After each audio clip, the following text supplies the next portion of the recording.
Okay, let us start. Area related to circles. Chapter is area related to circle.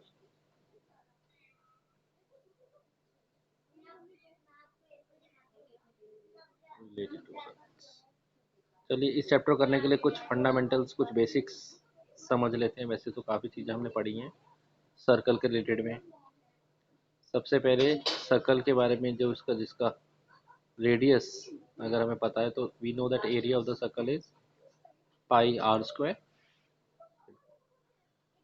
अच्छा, perimeter, हाँ circumference और perimeter is 2 pi are.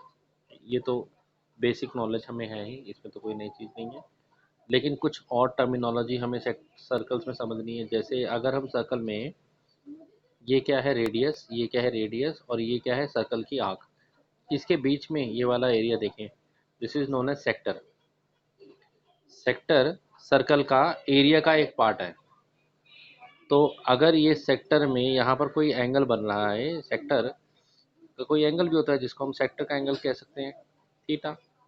तो area of sector क्या होना चाहिए? Obviously मैंने कहा ये सर्कल के एरिया का पार्ट है, तो एरिया ऑफ सेक्टर इसी से रिलेट करता हुआ होता है, and that area is known as pi r square theta by 360। Theta is the angle of sector, we know that. अच्छा, अगर हम सर्कल में एक और टर्मिनोलॉजी समझें कि ये हमारी दो रेडियस हो गया और ये सर्कल की एक कॉर्ड हो गई, कॉर्ड और ये आर्क, इसके बीच में ये जो पार्ट होता है ये क्या होता है?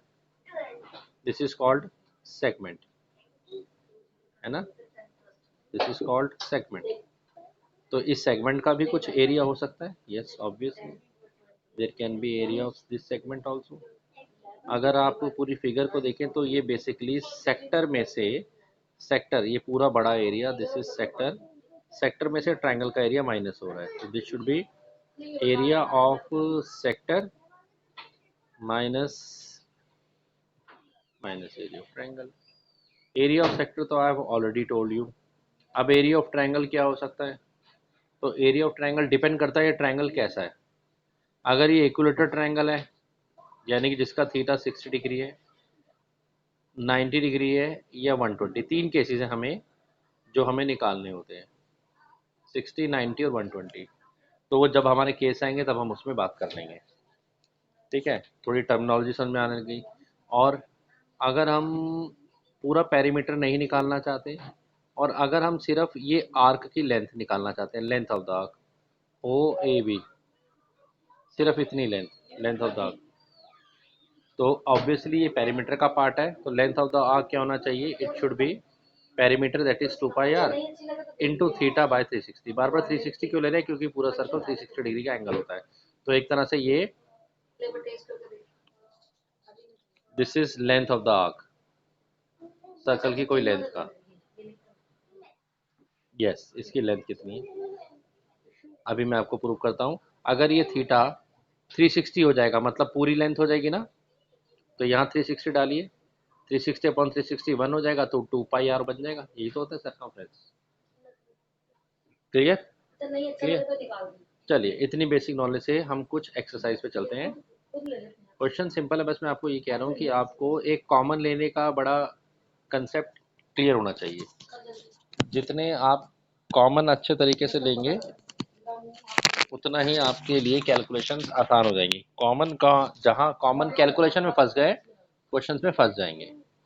चलिए फर्स्ट क्वेश्चन पे चलते हैं। हाँ जी पढ़ सकते हैं, आप पढ़ दीजिए एक बारी।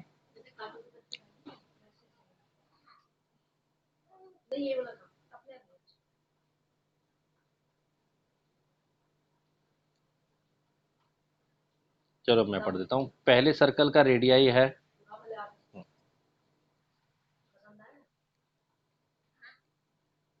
हम्म,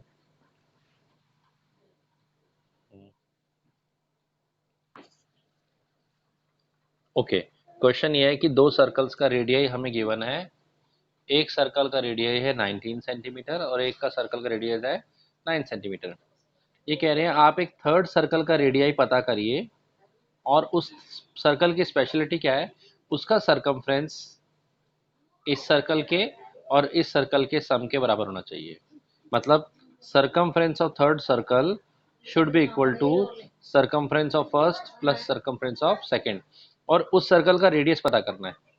अब एक बच्चा तो क्या करेगा, नॉर्मल केस में पहले इसका सर्कमफ्रेंस निकालेगा, फिर इसका सर्कमफ्रेंस निकालेगा, फिर दोनों के सर्कमफ्रेंस को ऐड करेगा, फिर तीसरे सर्कल का सर्कमफ्रेंस करेगा, फिर वहां से रेडियस निकालेगा। ये फिर मैंने कहा ना कैलकुलेशन में फंस गए। हमें नहीं फंसना, हमें बच के निकलना है। तो बड़ा आसान है, सर्कमफ्रेंस थर्ड के लिए फॉर्मूला हो जाएगा 2πr3, और इसके लिए होगा 2πr1, इसके लिए होगा 2πr2, 2π कॉमन ले लो, कॉमन लेने का 8 आपको आना चाहिए, r1 प्लस r2, यही हो गया राइट हैंड साइड में। 2π को उड़ा दो, सीधा सीधा आपका पास आंसर आ गया। r3 कितना हो गया, r1 plus r2 19 plus 9 28 centimetre. Time saving question, वरना लगे रहो टाइम लगाते रहे। ठीक है, चलिए ये मैं आपको सिखाना चाह रहा हूँ, बार बार हम यही तरीका, वरना अदरवाइज तो कर ही लेंगे। चलो समझ रहे, कैलकुलेशन इजी करना है। नेक्स्ट क्वेश्चन में इसी तरह का है। आपकी बार कह रहे हैं कि दो सर्कल का रेडियस है, एक सर्कल का रेडियस है 8 सेंटीमीटर, यस, और एक दूसरा सर्कल है उसका रेडियाई है 6 सेंटीमीटर। अब फिर ये क्वेश्चन को एरिया पे ले गया। अब की बार एक तीसरे सर्कल का रेडियस निकालिए जिसका एरिया इन दोनों के इक्वल है। मीन्स हमें एक तीसरे सर्कल का रेडियस निकालना है। अब की बार क्या सिचुएशन है, एरिया इक्वल है। A3 area of third circle is equal to area of first circle plus area of second circle, यही सिचुएशन है। तो एरिया ऑफ थर्ड सर्कल, फिर हम वही चीज नहीं करेंगे, हम तो कंसेप्ट लगा देंगे, that is πr3 square. πr square होता है r3 रिप्रेजेंट कर रहा है थर्ड सर्कल, और यहाँ भी यही की जगह अगर हम कॉमन ले, पाई कॉमन ले लेंगे तो it will become r1 square plus r2 square. ठीक है, स्टेप बचा रहे हैं। ये लीजिए, पाई से पाई कैंसिल, तो what is r3 square, it is r1 का स्क्वायर 64 प्लस 36, दैट इज कितना, 100, 100, और 100 का r3 चाहिए तो इसका अंडर रूट कीजिए, तो r3 is equal to 10 centimetre. कुछ भी नहीं करना पड़ा, पाई की वैल्यू नहीं डालनी पड़ी, कोई कैलकुलेशन नहीं करनी पड़ी, हमने इसको कितना इजीली आराम से कर बात कर रहे हैं। देखिए एक बार फिर मैं एक्सप्लेन करता हूँ। क्वेश्चन के अकॉर्डिंगली हमें ये कहा जा रहा है, क्वेश्चन नंबर 4, कि ये एक डिस्टेंस, एक व्हील हमारा ट्रैवल कर रहा है, ओके, और ये व्हील का हमें डायमीटर वगैरह गिवन है। तो आपसे कह रहे हैं कि ये 10 मिनट में इसकी चलने की स्पीड है 66 किलोमीटर पर आवर व्हील की, तो 10 मिनट्स में ये कितने रेवोल्यूशंस करेगा, नंबर ऑफ रेवोल्यूशन निकालने। तो मैंने कहा आप फिर इस बात को समझिए कि टोटल डिस्टेंस ट्रैवल्ड हम कैसे निकालते हैं। अगर एक व्हील को टोटल डिस्टेंस ट्रैवल करना है तो हम कैसे निकालेंगे, तो हम बोलेंगे distance travelled in one round, that is 2πr, multiply by the number of round it take, that is number of revolution. कोई भी व्हील कितना डिस्टेंस ट्रैवल करता है, distance travelled in one round that is 2πr into the number of rounds it cover. ठीक है, तो अगर हम इसी लॉजिक से तो डिस्टेंस कितना ट्रैवल कर रहा है नहीं पता, डायरेक्टली नहीं पता, उसकी जगह पता है स्पीड और टाइम। तो स्पीड इंटू टाइम क्या डिस्टेंस नहीं होता, बिल्कुल होता है। चलो लॉजिक लगा देते हैं। तो distance travelled is equal to speed 66 kilometre per hour into time 10 minute, नहीं चलेगा, डिवाइड बाई 60 कर दो, ये भी आर में हो गया, ये भी आर में हो गया, और इक्वल टू हमें क्या निकालना है, एन, तो एन के लिए ये 2πr। लेकिन प्रॉब्लम एक और भी है, ये जो आर है किस में है, ये है हमारे पास सेंटीमीटर में। तो आपको क्या करना पड़ेगा, या तो इसको पूरा का पूरा किलोमीटर में उठा के चेंज करो, या फिर इनको चेंज करना शुरू कर दो, 66 किलोमीटर पर आर को, है ना, 66 किलोमीटर को चेंज कर दो, आर की तो कोई दिक्कत नहीं है, सॉल्व करेंगे नंबर ऑफ रेवोल्यूशन आ जाएगा।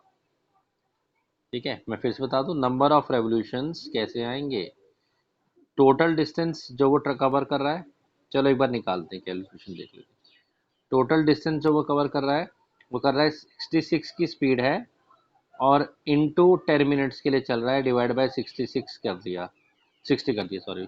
तो ये आपका ज़ीरो, ये 11 किलोमीटर का डिस्टेंस कवर कर रहा है, तो मैं सीधे 11 किलोमीटर लिख देता हूँ। 11 किलोमीटर का डिस्टेंस कवर कर रहा है, ठीक है, टोटल। और distance covered in one round हो गया 2 इंटू 22/7 इंटू 40, ये तो सेंटीमीटर में है जी। तो एक काम करते हैं, ऊपर वाले को चेंज करते हैं, किलोमीटर को तो चेंज कर लिया ना बेटा।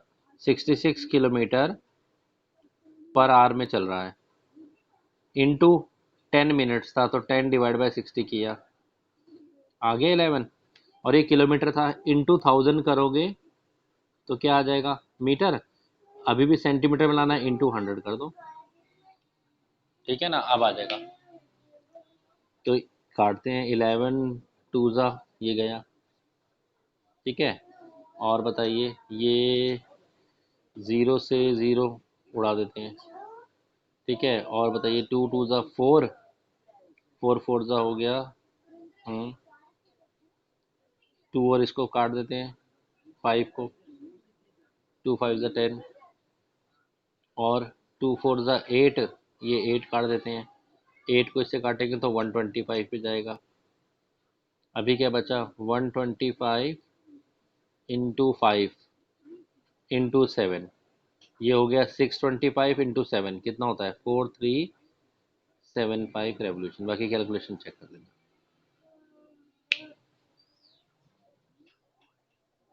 ओके, चलिए थर्ड क्वेश्चन पे भी चलें फटाफट।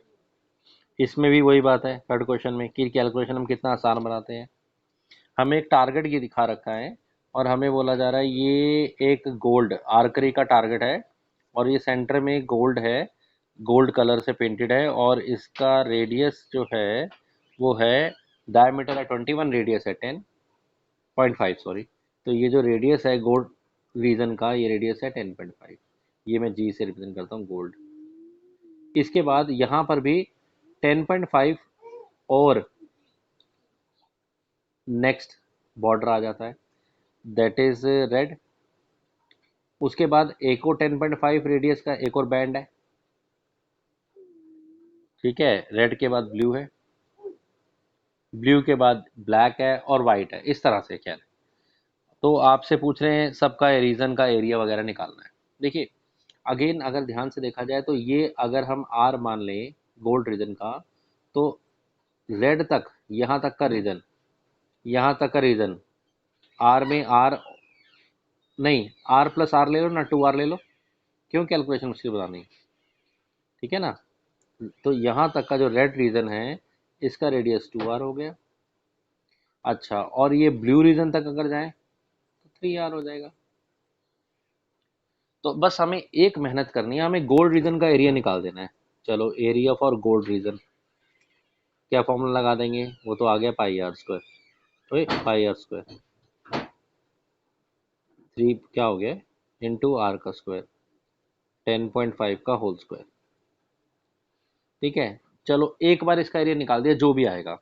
अब जब हम एरिया गोल्ड के बाद नेक्स्ट रीजन कौन सा था, रेड निकालने जाएंगे, तो रेड का एरिया कैसे आएगा, ये पूरा बड़ा एरिया, इस पूरे बड़े एरिया में से ये वाला एरिया माइनस करना पड़ेगा, है ना। इन टर्म्स ऑफ अगर मैं रेडियस करूं तो बड़े सर्कल का रेडियस, बड़े सर्कल का एरिया माइनस छोटे सर्कल का एरिया, पाई तो कॉमन ले लेते हैं, पाई इंटू बड़े सर्कल का आर का स्क्वायर 2 आर स्क्वायर, माइनस छोटे सर्कल का radius that is kept small R square. ये हो गया 4 R square minus R square 3 R square, तो बन गया पाई इंटू 3 आर स्क्वायर, या 3 पाई आर स्क्वायर। अब इंटरेस्टिंग बात यह है कि हम पाई आर स्क्वायर तो निकाल ही चुके होंगे फर्स्ट पार्ट में, उसको सिर्फ 3 से मल्टीप्लाई करना है ना। इसी तरह से जब हम ब्लू रीजन पे, इसके बाद ब्लू रीजन पे जाएंगे, तो ब्लू रीजन का रेडियस कितना है 3 आर। ब्लू रीजन का एरिया कैसे आएगा, ब्लू रीजन का एरिया आएगा, ब्लू, ये सारा माइनस करना पड़ेगा उसके लिए ना। तो ब्लू रीजन के लिए अगर हम बात करें, तो उसके लिए हमारा होना चाहिए पाई इंटू, कॉमन ले लिया, 3 आर का स्क्वायर इज 9 आर स्क्वायर, और अंदर वाला 2r² था, दैट इज 4r²। तो वो कितना हो गया, पाई इंटू 5r² या 5 पाई r²। फिर हम पाई r² निकाल चुके हैं, ऑलरेडी निकाल चुके हैं ना, उसकी वैल्यू कर देंगे। ये कैलकुलेशन को आसान बनाना है, ये तरीका आप सीख लेना है, और कोई इशू नहीं। हाँ जी, तो हमने ऑलरेडी डिस्कस किया कि अगर एक सर्कल में ये दो रेडियाई हैं, area between radii OA and OB here, and arc of circle means this is known as sector, and the angle, central angle, this is known as the sector angle, normally represented by theta, and the formula for area of sector is, हाँ पाई r square तो आना ही है because it is a part of area, और साथ में हमारे पास आना है थीटा अपॉन 360। और आप चेक कीजिए, अगर ये ए घूमता घूमता घूमता घूमता घूमता घूमता घूमता घूमता घूमता ये वापस बी पे मिल जाए, तो थीटा भी घूमता जाएगा, 360 हो जाएगा, 360 अपॉन 360 कट जाएगा, पाई आर स्क्वायर, ये तो होता ही है। अब ये ए अलग अलग जगह हो सकता है, चलो उसके हिसाब से समझते हैं। अगर ये ए, ये बी यहाँ पर हो, ठीक है, और ए अगर यहाँ तक चला जाए ये, तो उस केस में ये वाला थीटा 90 हो जाएगा, और इसको हम सर्कल का 1/4 कहते हैं, जिस is known as quadrant. Theta के पॉइंट से देखेंगे तो 90 हो गया। वैसे कोई और भी सोच सकता है बच्चा कि ये तो सर्कल का 1/4 है, तो इसका एरिया जो होना चाहिए वो पाई आर स्क्वायर इंटू, हाँ 1/4 होना चाहिए। और कैलकुलेशन से देखेगा तो यहाँ पर थीटा की जगह क्या डालेगा, 90, तो 91। तो हमें ज़्यादा पचड़ों में नहीं पड़ना है, हमें तो एक फॉर्मूला रट लिया कि पाई आर स्क्वायर थीटा अपॉन 360, इस लॉजिक से हम कर देंगे, दैट्स इट। अब थीटा कुछ भी हो, यहाँ हो, यहाँ हो, 180 हो, यहाँ हो, यहाँ हो, हम थीटा ले लेंगे, ठीक है ना। लेकिन इसमें थोड़ा सा अगर हम ध्यान से एक चीज़ और सोचें, वो क्या चीज़ है कि मान लीजिए ये सेंट्रल एंगल है और ये थीटा है, तो ये भी कोई बच्चा सोच सकता है सर ये भी एक सेक्टर है, क्योंकि आप कह रहे थे रेडियस और आर्क के बीच का एरिया, तो ध्यान से देखा जाए तो ये भी तो एक सेक्टर है। तो अगर हमें इसका निकालना हो तो भाई ठीक है, या तो ये वाला थीटा ले लो, फर्क क्या है, ये माइनर सेक्टर है, दिस इज माइनर सेक्टर, है ना, और this is major sector, this is major sector, है ना, this is minor sector, this is major sector. तो अब क्या करेंगे, इसके लिए ये थीटा ले लीजिए, या फिर एक दूसरा काम कर सकते हैं, क्या कर सकते हैं, ये कर सकते हैं कि वापस माइनर सेक्टर का एरिया निकालो और सर्कल से माइनस कर दो, दोनों पॉसिबिलिटी है, ठीक है ना। तो इसीलिए हम कई बार कॉरस्पॉन्डिंग वर्ड यूज कर लेते हैं कि कॉरस्पॉन्डिंग सेक्टर, मतलब जो थीटा दिया हुआ है उसके कॉरस्पॉन्डिंग निकालना है, ओके। अच्छा, दूसरी बात पे आ जाते हैं। नाउ अगर हमारे पास ये दो रेडियाई हैं, ओ ए एंड ओ बी, और यहाँ पर हम एक कॉर्ड ड्रॉ कर दें, ये कॉर्ड, तो ये वाला एंगल थीटा हो गया। अब ये वाला, this part is called segment, मतलब the area between chord and arc, chord and arc, है ना। तो फिर यही बात हो गई, ये भी एक सेगमेंट है तो ये भी एक सेगमेंट हो गया इधर वाला, यस ये भी एक सेगमेंट है। फिर माइनर और मेजर का फर्क आ गया। पर अगर हम थीटा ये वाला देख रहे हैं जो मैंने ड्रॉ किया हुआ है, फिलहाल मार्क किया हुआ है, तो उसके कॉरस्पॉन्डिंग ये वाला सेगमेंट है जो कि माइनर सेगमेंट है। तो इसका फॉर्मूला क्या हो गया, तो हमने कहा कि भाई area of segment is nothing but it is seen clearly, it is area of sector, that is pi r square theta by 360 minus area of triangle, ठीक है ना। एरिया ऑफ ट्राइंगल में थीटा आपके पास 60, 90, 120 अलग अलग केस हो सकते हैं, और उनको अलग अलग केस को सॉल्व करने की जरूरत नहीं, बल्कि आप एक फॉर्मूला याद कर लो, आपको बहुत हेल्पफुल रहेगा, that is R square sine theta by 2 into cos theta by two. ये सभी तरह के ट्रायंगल पे वैलिड है। कई बार आपको टीचर कहेगा नहीं नहीं अलग अलग कर लो यार, 60 डिग्री हो तो इक्वेटर का लगा दो, 90 हो तो half into base into height हो, और 120 हो तो एक कंस्ट्रक्शन कर दो, शायद ऐसे सिखाए। लेकिन आप ये फॉर्मूला लगाओ, ये हर फॉर्म थीटा पे वैलिड है। खत्म। चेक करना चाहते हो, चलो चेक करते हैं। हम्म। मेजर सेगमेंट में एक बार माइनर सेगमेंट का एरिया आ गया तो सर्कल के एरिया से माइनस करो, आ गया। अगर थीटा मान लो 60 डिग्री है, ठीक है ना, ये वाला थीटा अगर सेंट्रल एंगल 60 डिग्री है, तो ऑब्वियसली ये दोनों तो इक्वल होते हैं, तो ये भी 60 होगा, ये भी 60 होगा, इसमें तो कोई शक नहीं। मतलब इक्वलेटर ट्रायंगल बन गया। इक्वलेटर ट्रायंगल में अगर हम वैसे उसका एरिया देखें तो वो होता है √3/4 साइड का स्क्वायर, ए का स्क्वायर, वो यहाँ पर आ रहा है। अगर हम इस फॉर्मूला से चेक करना चाहें तो चेक करो, that is r² sine theta by to. Theta by to का मतलब हो गया साइन 60/2, साइन 60 साइन 30, और इंटू कॉस 30। ठीक है जी। साइन 30 क्या होता है, 1/2 होता है। कॉस 30 क्या होता है, कॉस 30 होता है √3/2। आप चेक करो, वही फॉर्मूला नहीं आ गया, √3/4 इंटू r², है ना। It means r² sine theta by two into cos theta by two हर फॉर्मूला पे एप्लीकेबल है, हर पे चलेगा, हर केस। ओके।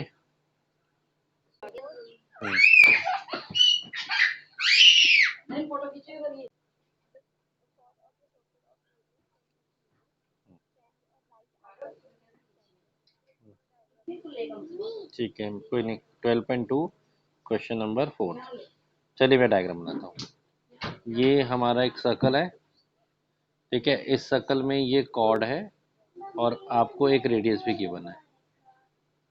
ये कॉर्ड की हमें लेंथ आई थिंक गिवन है 10 सेंटीमीटर। यस। और ये राइट एंगल मतलब थीटा आपका यहाँ पर कितना है, 90 डिग्री थीटा। ठीक है जी। और नहीं कॉर्ड नहीं, सॉरी, रेडियस गिवन है आपको। This is radius not a cord, है ना, यानी ये भी 10 है, ये भी 10 है। ठीक है, स्ट्रेट फॉरवर्ड क्वेश्चन है। आपसे पूछ रहे हैं find the area of the corresponding minor segment, मतलब इस सेगमेंट का एरिया आपको निकालना है। तो एरिया ऑफ सेगमेंट मैंने आपको क्या बताया, क्या फॉर्मूला है, कॉरस्पॉन्डिंग माइनर सेगमेंट मतलब जो जो एंगल है उसके कॉरस्पॉन्डिंगली जो सेगमेंट है। और माइनर वर्ड से तो क्लियर है, 90 वाला, भाई ये वाला एंगल तो 270 होगा ना। ठीक है, तो एरिया ऑफ सेगमेंट हो गया πr², हाँ, πr² theta by area of sector πr² theta by 360 minus r² मैंने क्या था, sign theta by 2 cos theta by 2, हर बार लगेगा। साइन थीटा अपॉन 2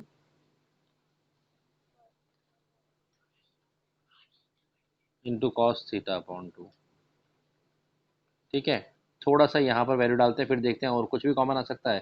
थीटा कितना बताया गया था आपको, 90। चलो यहाँ डाल देते हैं, तो ये 90 यहाँ आ गया। ठीक है, यहाँ भी डाल देते हैं 90, यहाँ भी डाल देते हैं 90, तो ये साइन 45 और कॉस 45 हो जाएगा। थीटा का हाफ करना है ना। अच्छा, साइन 45 और कॉस 45 कितना होता है, 1/√2, और ये 1/√2 हो गया। अभी कॉमन, ये 90 बाय ये हो गया 1/4। चलो इसको बैठा के यहाँ पर 1/4 लिख देते हैं, थोड़ा सिंप्लीफाई करते हैं। ये हो गया 1/4, और ये वन साइन 45 भी 1/√2 होता है, और कॉस 45 भी 1/√2 होता है, तो 1/√2 और 1/√2 कितना हो गया, 1/2। यहाँ तक आ गए, है ना। अब कॉमन की बात कीजिए, क्या कॉमन है, r² भी कॉमन है, और अपॉन में 2 भी कॉमन है, अपॉन 2 भी कॉमन है। क्या बचा, π/2 -1। अब कुछ भी नहीं, आप तो कैलकुलेशन डालिए, और एरिया है तो सेगमेंट का सेंटीमीटर स्क्वायर में आ जाएगा। आ गया। सेकंड पार्ट में पूछा था आपसे, ओ सेक्टर का पूछा है, मेजर सेक्टर। मेजर सेक्टर मतलब 90 से दूसरा वाला सेक्टर 270। तो सेक्टर का फॉर्मूला सीधे सीधा है पाई आर स्क्वायर, या तो आप सर्कल में से माइनर सेक्टर माइनस कर लो, या एक काम करो ना, उसका 270 ले लो, क्या प्रॉब्लम है, अपॉन 360, है ना। मैं बस ये कैलकुलेशन का आपको समझाना चाह रहा हूँ, बाकी तो आप भी कर लेंगे, बट आप कैलकुलेशन को समझिए कि कैसे कॉमन लेकर इजी बना के हमें करना है। ठीक है, चलिए, और इसमें से मैं आपको आर स्क्वायर तो बता ही चुका हूँ। नाइन्थ क्वेश्चन डिस्कशन और कर लेते हैं आपके साथ इसी एक्सरसाइज का। नाइन्थ क्वेश्चन शॉर्टकट तरीके से। नाइन्थ क्वेश्चन ये है कि एक ब्रूच है, अक्सर हम लोग लगा लेते हैं, कोट्स वगैरह पे ब्रूच लग जाते हैं। ये सिल्वर वायर का बना हुआ है, जिसमें ऐसा सर्कल है, और इस सर्कल का हमें डायमीटर बताया जा रहा है। ये डायमीटर है 35 मिलीमीटर। ये डिज़ाइनर ब्रूच बना हुआ है जिसका एक डायमीटर 35 मिलीमीटर का। और उसके अलावा यहाँ तो पूरा सिल्वरिंग हो रखी है। उसके अलावा इसमें अंदर पांच, कितनी, 5 डायमीटर्स बने हुए हैं। 1, 2, 3, 4, और एक और पांचवा भी कहीं बना हुआ है। 5 बने हुए ना, फिगर में देखो जरा। हाँ, 1, 2, 3, 4, 5। हमारे कितने बने, चलो एक और बना देते हैं, बाकी इक्वल ही नहीं आएगा। ये 5 नहीं बने हुए, देखो जरा। 1, 2, 3, 4, 5 बने, आप एक को डबल गिन रहे हैं। तो ऐसे 5 डायमीटर अंदर बने हुए हैं। आपसे पूछ रहा है कि कितनी वायर यूज़ करिए, कितनी वायर यूज़ करिए। तो वायर यहाँ यूज़ हुई है इसकी बाउंड्री में। वायर कहाँ यूज़ हुई है, यहाँ यूज़ हुई है। ये कितनी वायर है, 2 पाई आर। प्लस और कहाँ वायर यूज़ हुई है, और वायर यूज़ हुई है ये डायमीटर्स में, 5D। डी को आप क्या लिख सकते हो, 2R लिख सकते हो। 2R कॉमन ले लीजिए, 2R कॉमन ले लीजिए, क्या बचा।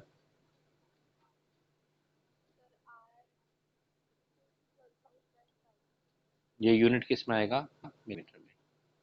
ठीक है, फिर उसके बाद बोल रहा है कि एरिया ऑफ ईच सेक्टर। तो 5 डायमीटर, इसको टोटल 10 पार्ट में डिवाइड कर देंगे, है ना। तो एरिया, ये जो ईच सेक्टर है, इसका एंगल कितना हो जाएगा, टोटल 10 पार्ट में डिवाइड है ना, देखो जरा।